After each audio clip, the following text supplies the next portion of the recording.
GHKCU, muito além da pele e do cabelo. Nosso GH de cobre, muito além daquilo que vocês esperam. Olha só, quando alguém fala de GH de cobre ou GHKCU, a associação normalmente ela é imediata. Pele, flacidez, cabelo, legal. Cosmético de alto padrão, peptídeo da beleza.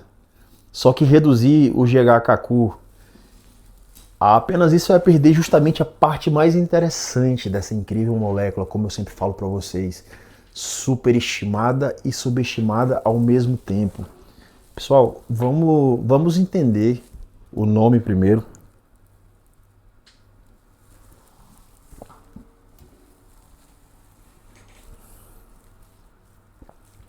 Bora pro café. GHK corresponde a 3 aminoácidos: glicina, histidina e lisina. Ele é um tripeptídeo. O Cu, o Cu, lá ele é cobre. E aqui já aparece uma diferença interessante em relação ao BPC 157. O GHK ele é encontrado naturalmente no nosso organismo, pessoal. E ele possui uma afinidade muito grande pelo cobre. O cobre ele não está ali simplesmente para deixar o nome da molécula mais sofisticado, o mais vendável, né? Ele participa de processos biológicos importantes, inclusive processos enzimáticos relacionados à nossa matriz extracelular, à nossa defesa antioxidante e nosso metabolismo celular. Percebe que é muito mais profundo do que todo mundo fala? Eu queria muito ter vindo falar dessa molécula antes.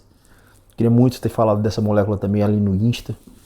Já peço que você curta, compartilha, comenta aí nesse vídeo, cara, porque se esse vídeo for bem falado, eu vou trazer muito mais sobre o GHKQ, não só sobre essa parte de estética e beleza. Você já sabe o que ele já fez no meu cabelo, depois eu trago aí relatos também sobre o cabelo. Mas assim, ele é muito promissor em muitas áreas. É um peptídeo bem antigo, né?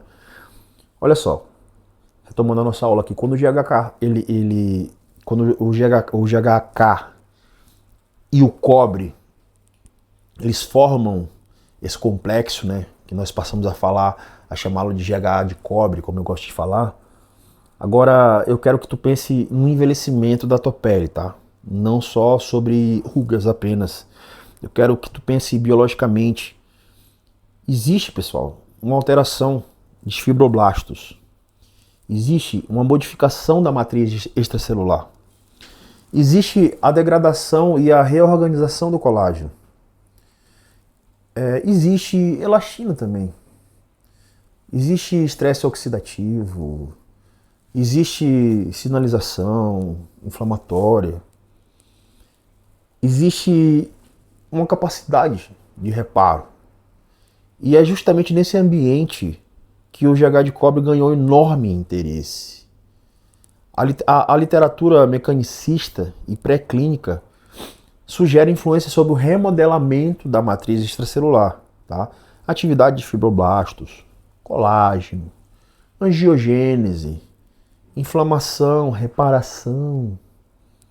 É por isso que eu prefiro apresentar o GH de cobre como uma molécula relacionada à biologia de reparo e remodelamento tecidual. Eu sempre chamei ela assim, né? Eu acho que vocês lembram, remodelamento tecidual.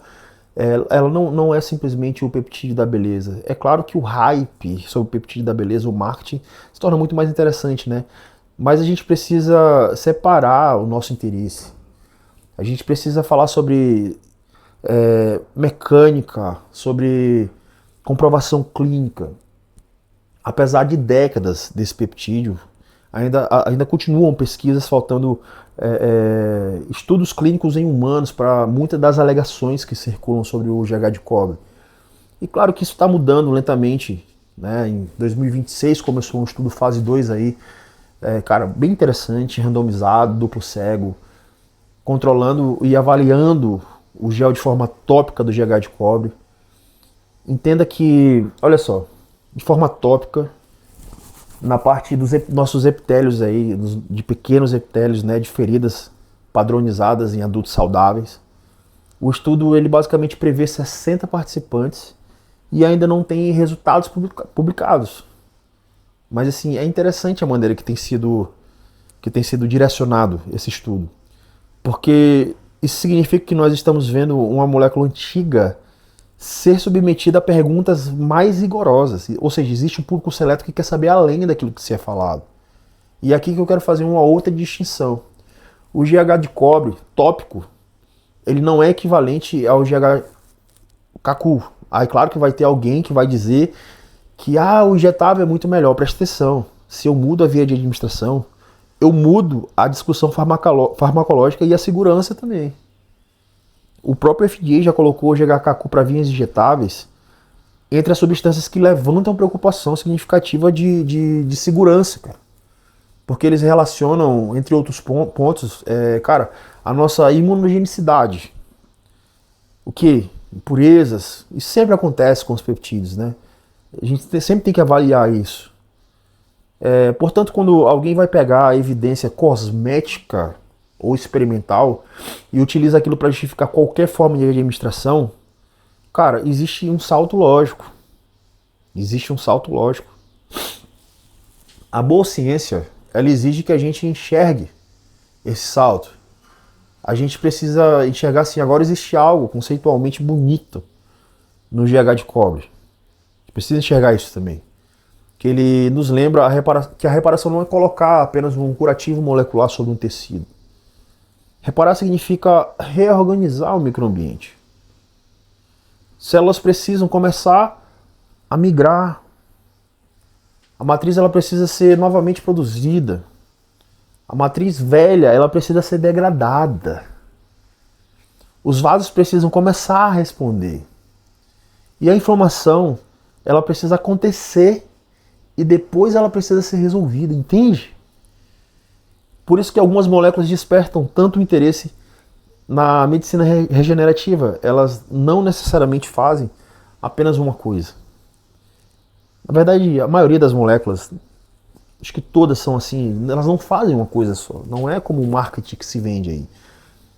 Elas podem modular redes biológicas inteiras, né? Essa ideia de rede vai aparecer repetidamente nesse canal. É como eu sempre falo para vocês, quando a gente vai falar, por exemplo, de mitocôndria, enquanto está todo mundo falando de queima de gordura, de parte muscular, eu estou pensando em cérebro. O nosso pensamento ele tem que ser como se fosse uma teia de aranha, né? Ele tem que ser, cara, são vários pontos que se conectam ali para chegar em um único ponto, entende? A gente não tem como fazer esse pensamento mais linear como antes. Do contrário, a gente sempre vai ter uma discussão rasa. Porque quanto mais a gente se aprofunda nisso, mais a gente entende a fisiologia. E menos a gente passa a acreditar em bruxaria, né? Como se é falado no fisiculturismo, no bodybuilding. Tudo é bruxaria. A gente tem que começar a entender o contexto e pensar na fisiologia, cara. Quando a gente vai sair do reparo dessa molécula, por exemplo, e a gente entra em energia celular, cara, tem molécula aí que virou sinônimo de longevidade nas redes sociais. Não que não seja isso, né? O tal do NAD+, eles sempre andam ali em conjunto. As mulheres gostam bastante dessa combinação de GHKQ com o NAD+. Só que o seguinte, a gente não fala do NAD+, sem primeiro explicar o que verdadeiramente ele faz e o que ele é. Então é exatamente isso que a gente também vai corrigir aqui. Então, já curte? Compartilha, comenta. Simbora pro próximo.